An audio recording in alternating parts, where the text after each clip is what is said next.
It's all you, sir. Managing brawls.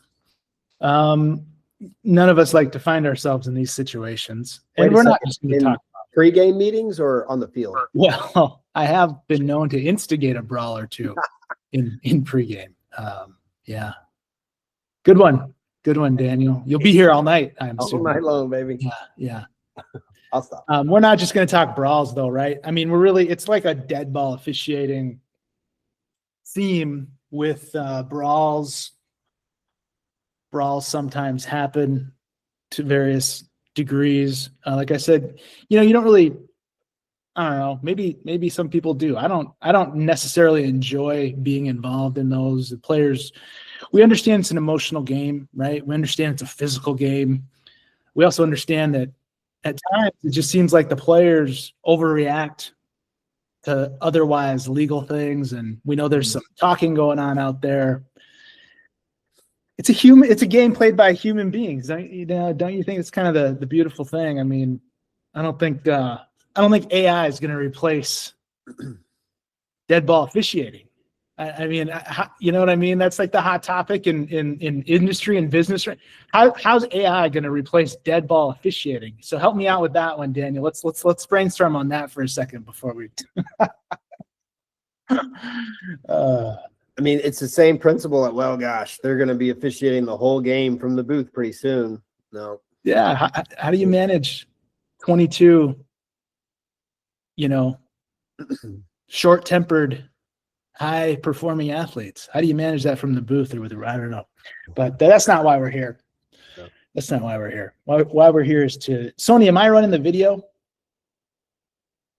I got it. You got it? Okay. I'll try, and you let me know. If it's terrible, then you take it. No, you're good. You're good. I didn't know about your connection. Let's start with, of course, the one that has brawl in the title. Let's start with that one. And so we want to think about DUI, right? We want to think about what leads to these situations. What's our role in that? And sometimes these things escalate independent of our actions and our intentions, obviously, but sometimes they don't. Just by the way, look at the situation in the game here. We're at the very end of the half. Who knows what's happened. And we do talk about this too, right, Daniel? When we're talking about this topic, it's dangerous to look at a play in isolation without any context of what's gone on in the game, right? You agree with that? I mean, always. Who are we to pass judgment? We're sitting here in our comfortable chairs. These officials and these players have been on the field for 29 minutes and 59 seconds of game action so far. So who are we to pass judgment on all the different things that have been said and gone on? But, that doesn't mean we can't learn from this stuff too. So let's let it roll. It's an interesting situation. Video looks great on my side. So the quarterback rolls out, and then there's going to be it's a borderline late shot right at the end of the play there. And we'll just kind of let this roll. Referee's going to go in. So let's stop it right here, Sony. So, Daniel, the first principle, anytime we have, I would just say, the wrong color jersey in the sideline, there is nothing takes higher priority in terms of our attention than going and helping that player get escorted out of that bench area. Do you agree with that, or is there any way else you think about that? No, I mean, this is the trigger for us to be on high alert for bad things to happen. Anytime we have the wrong color in the bench area, that's when the greatest potential is for us to lose all control, because it's not the 20. You said 22. That's great. Yeah. Love managing those guys. Hate managing the other whatever, depending on what league you're working in. 50 guys on the sideline. That's when life gets really, really hard. So we've got to get these guys out of the wrong bench as fast as humanly possible. Yeah, let's let it keep rolling here and kind of watch this escalate. And we do see the referees in there. Now we got a helmet being ripped off, and then we're just really quick to throw a flag. And I totally understand why we threw the flag, but now we're going to escalate into madness and chaos. And this is, again, nobody loves being involved in these, but the officials really do a decent job getting order restored here. What do you think about when you're involved in these DUI? I mean, are you yelling? Are you blowing your whistle? Are you staying back out of harm's way? Making a business decision. Somebody once said, what's your mentality with these types of situations? So for me, in past history, I'm pretty aggressive in these scenarios. I use my voice to my advantage. I mean, I can project pretty well in a pretty firm tone. Not to suggest that any of those guys that we're dealing with are intimidated by it, but I think certainly I have the capacity to get people's attention really well. And I don't mind using my physical stature again. Not that I'm intimidating anybody, but not a super small guy to be able to get in between players. So my natural instinct is to use all of those tools that I have at my disposal to just, similar to like if we wanted to go into a conversation about before the brawl ever starts, right? We would talk a lot about presence and using our voice and our physical presence to communicate authority and calmness. You lose a little bit of the calmness once it hits the fan and all hell is breaking loose. But I do want to communicate authority in this situation and let them know that I'm in charge, both physically and verbally. And that's there. I mean, there's a ton of nuance there, but in general, that's the broad strokes. All right, Sony, can you back it up just a little bit, and let's get the group involved here. So talk to me about how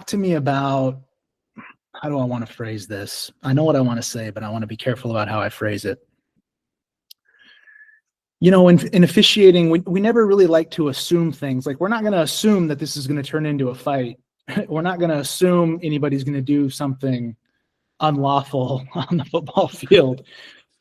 But as Daniel said, being proactive and anticipating stuff like this is important. So right here where it stopped, 16 is the quarterback. He's on the ground. He just kind of took a shot. We don't need to worry about if that was a foul or not. I think it was called. That's fine. And if you can see just past 77 into the bench area, you can see 86. 86 is looking at an opponent on the ground right now. And so this would be, and it doesn't matter what position we work, right? Whether we're on the sideline, whether we're in the middle of the field, this is equal jurisdiction. Like we talked about, this takes top priority. So, officials on the call, chime in here. What do you all work with a assumption here that something's going to go wrong? Is that unfair to work that way? What ideally would be your movement out here? I mean, somebody chime in with some feedback. How do you, when things like this happen, it's at the end of the half, maybe tempers are flaring. What flips the switch in your brain to maybe get involved in stuff like this? And I might be leading the witness, especially since you've seen the play, but just let's throw some things out there. Jordan?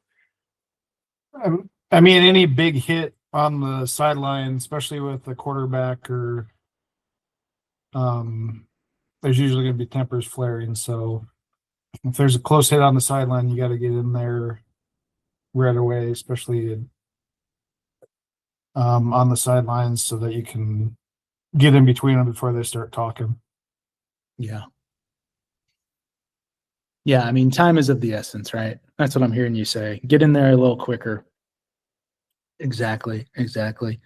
So let's just step the video forward a little bit, because again, we can learn now. This is an NFL field, and we're not here to criticize anybody, certainly, but this body language from our referee right now, I don't know. He may or may not know that there's an opponent in that bench area.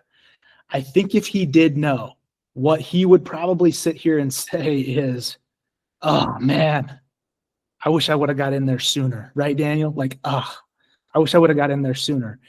context clues for us. Again, we don't know the climate of the game up to this point, so there's nothing we can, but when there's a group of athletes standing around somebody on the ground, I mean, and it doesn't look like they're exactly lending a helping hand to help the guy up off the ground. So let us all learn together here that, you know, these are little context clues where we need to get involved, right? We need to proactively get involved, Daniel. And again, it doesn't matter what position. Maybe we thought potentially there's a line of scrimmage official over here. Gosh, even from the middle of the field, right? Get in there if you can. If you sense something like this, get in there and just try your best to go grab that wrong colored jersey and escort that player back to the middle of the field. And it's just maybe just a little bit for us, maybe just a little bit too tentative here to get out and do that. Any thoughts on that? Hey, Brandon, this is Juan. I think you're onto something. You know, just his body language, the referee's body language there. He is walking up there with a question mark, like, what is going on? I don't think he gets an opportunity to see that. I'm assuming with him following 16 out to the sideline, he's probably got tunnel vision at that point. So I can't imagine that he gets an opportunity to see the blue jersey on the white side here. Yeah, it's a great point. And, you know, that's a fantastic point. And we've all done it where the quarterback, let's just say the quarterback runs into his own bench area. And we're so used to, you know, getting that quarterback safely back to the field of play. Well, if he runs into his own bench area, we don't need to go get him and escort him back onto the field of play. I see this happen all the time. I've done it, by the way, too. I've done it. It's like, no, we need to be looking for that wrong colored jersey in the bench area.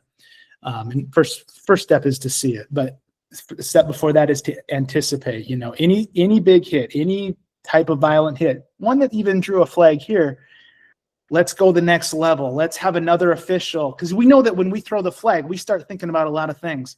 If you're an off official, anticipate stuff like this. Could we have prevented any of this? I don't know. That's not what I'm saying. That's not what I'm suggesting.